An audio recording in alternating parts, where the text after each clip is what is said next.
Good evening, everyone. It is Tuesday, April 1st at about 10:15 p.m. My name is Matthew Woodruff. I am a co-founder of the community organization STAND, local to the Atlanta area. Those of you that have been following along with our organization over the last couple months know that our organization is relatively simple in its focus. We believe that all human life is valuable. We believe that all people in a democracy are created equal with equal worth, and that our communities and governments should reflect that. All that being said, we really have three specific goals within the organization. One is to support our neighbors in a time of crisis for many of them, at a time when cruel and frequently illegal policy is finding its way into our Atlanta neighborhoods. We also have a communications arm that is very interested in making sure that people have access to the information they need in order to make informed decisions, particularly as the government is interested in pulling that information off of the internet, for example, so that people can't access it. And in addition to that, we have a protest arm that is committed to nonviolent action to make sure that policies that undermine people's fundamental worth are pushed back on. So those of you that know me perhaps from some of the other things that I've done or the work that STAND is doing now know that the Atlanta area is home to the CDC. And so our mission to support our neighbors directly relates to how the CDC is doing at any given moment. Many of those families live in our communities. We're exposed to all of the policies coming down the pipe through that community. And so we've been very interested in all of the cuts, all of the announcements of potential layoffs, all of these things, and trying to find as an organization ways to support those folks. The result of that is that we have made a number of connections into the CDC, and over the last couple days, this made national news. It was announced that there was going to be a huge number of layoffs. I initially thought over this past weekend, but the numbers were estimated at somewhere around 2,400 people. Which is a huge percentage of the organization. So this recording was supposed to be our first fireside chat for STAND. The intent here is to provide a weekly update as to how the organization is going, all of the exciting things that we've got going on. Exciting from an organizational standpoint, unfortunately, not frequently exciting from a global or national standpoint.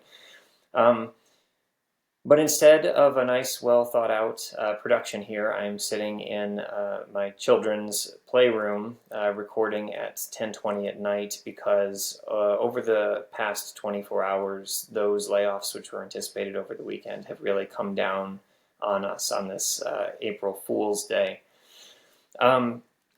And so those of you that have been following along with the policies at the CDC have known that there's been a lot of chatter about potential layoffs and where those layoffs might come.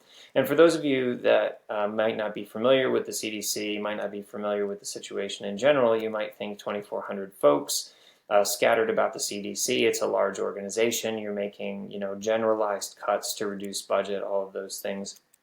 And it turns out that that's really not the case at all. Which is why we decided to switch gears a little bit and record this tonight while this information is still coming out. The CDC is a huge organization. It touches global health, it touches national health, it touches public health, it touches local health, and it touches everything that you can think of, from HIV prevention to STDs to occupational health to birth defects to any number of things really. The CDC is sort of tasked with monitoring the public health of our country and finding intervention strategies essentially to make America healthier, ironically. So like I said, you might expect that the recent layoffs are sort of scattered around that organization to maintain at least the fundamental functioning of the organization. And unfortunately, as the day has progressed, we have obtained a list of the divisions in the CDC that have been directly affected by these relocations and layoffs. And there's really no other way to say it. It's really devastating.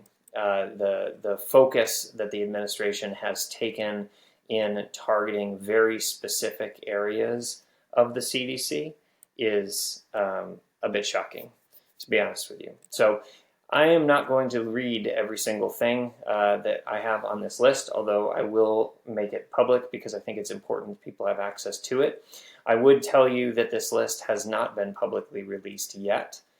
So we are dealing with at least a little bit of hearsay. A lot of this has not been confirmed yet, although I would say that this list comes from a very trusted source and seems to be in line with all of the chatter that we've heard on the ground around these RIFs and firings. So without further ado, I'm not going to talk about a lot of the larger leadership positions that have been reassigned or cut, but I will say that there are a lot of them.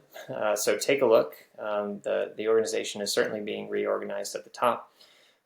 But I want you to keep in mind, as I now read through some of these divisions and labs specifically, that these are things that the administration does not believe are important to the health of America, right? That is the statement being made here. These cuts reflect a specific decision by the current administration and specifically by Health and Human Service Secretary RFK Jr. These are specific areas that he does not believe that the U.S. government needs to invest in public health. So we'll start with the National Center on Birth Defects and Developmental Disabilities, where cuts have been made to the Office of the Director, Disability Health, the Division of Blood Disorders and Public Health Genomics, and the Division of Human Development and Disability. National Center for Injury Prevention and Control, specifically the Division of Violence Prevention and the Division of Injury Prevention. So all the discussion about making our streets safer, we will not be able to study through the CDC violence prevention. The Office of Health Equity, which includes the Office of Women's Health and the Office of Minority Health, will be removed from the CDC. The National Center for Chronic Disease Prevention and Health, and I would remind you that RFK Jr.'s entrance into Health and Human Services focused around the prevention of chronic disease. So within the National Center for Chronic Disease Prevention and Health, there are cuts and RIFs to the Division of Reproductive Health, the Division of Population Health, the Epidemiology Branch, the Office of Smoking and Health, and the Division of Oral Health, which I suppose is in line with the fluoride decisions that are also coming through this administration. In the Division of STD Prevention, the lab is being eliminated alongside the Disease Intervention and Response Branch. Within the Division of HIV Prevention, the Prevention Communication Branch, the Behavioral and Clinical Surveillance Branch, Capacity Development Branch, Qualitative Sciences Branch, and HIV Research Branch are all being eliminated. Within the National Center for Health Statistics, we are no longer going to be focused on asthma and air quality. That branch is being eliminated, as well as the Childhood Lead Poisoning Prevention Branch, which is of particular interest here in Atlanta, where we have a number of instances in our recent past where lead poisoning has been a thing that we probably needed the CDC to be working on. Now, if you're listening to this list and you're thinking to yourself, boy, that sounds like a whole bunch of liberal-focused things, right? Maybe they were just targeting things that they thought liberals liked. In addition to all of those things, we have cuts to the National Institute for Occupational Safety and Health, where the Minor Safety Division, the Respiratory Health Division, and the National Personal Protective Technology Laboratory, PPE Laboratory, are all being affected, as well as Training, Research, and Evaluation, the Risk Evaluation Branch, and the Emerging Technologies Branch. So none of those things are things that the HHS under RFK Jr. believes are important to the health of America. Now lastly, and this is important for our organization, STAND, the CDC has also, or the HHS, has chosen to eliminate the entire Freedom of Information Act office. This is the office that handles FOIA requests. FOIA requests are legitimate questions by the American people into the functioning of their government. If you, as a U.S. citizen, need to know something about how the federal government runs, and that something is contained in a public record, you have the right to request it. This is one of the tools that STAND uses in order to get information out from government agencies out to the public. We are going to be using this tool increasingly effectively, particularly now in face of all of these cuts. And most of these federal agencies have a FOIA office because they're looking to handle these requests in a reasonably timely and efficient and correct, federally correct way. The CDC now has no Freedom of Information Act office, which means that each individual division is now responsible for handling their own data and responding to citizen requests. They're legally obligated to do that, even without a specific FOIA division. So, it will be important to know for all of these branches where the data is now being transferred to. You have a right to know that as a citizen.